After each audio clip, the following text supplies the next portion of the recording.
شو يميز عيد الصحراء عن الأعياد الثانية اللي هو عيد الفطر؟ هذا شو يميزه عن شو يميز هذا؟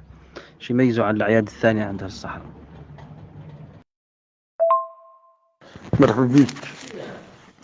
شوف المجتمع الصحراوي أموره متميزة كامل بتمييز المجتمع الصحراوي عن المجتمعات الثانية. والمجتمع الصحراوي مجتمع اجتماعي. المجتمع الاجتماعي على طول الكرة الأرضية وعلى عرضها هو المجتمع الصحراوي، يعني مشترك. شوف يصلي في بليده وديار مفتحة وخيام مفتحة تسامر. ومن الساعة اللي يعود العيد، نهار العيد، تم الناس اللاك اللي يجي للثاني يسلم عليه ويسامح معه، وتزاور الناس كامل اللي يزور الثاني تسامر.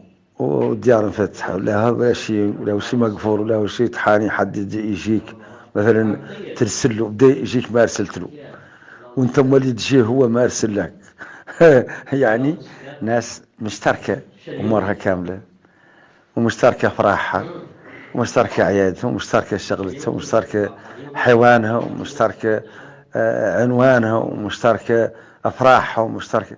اما المجتمع الصحراوي عياده كاملة ما هي كيف عياد الناس الاخرى بدو لها خالطها الشقة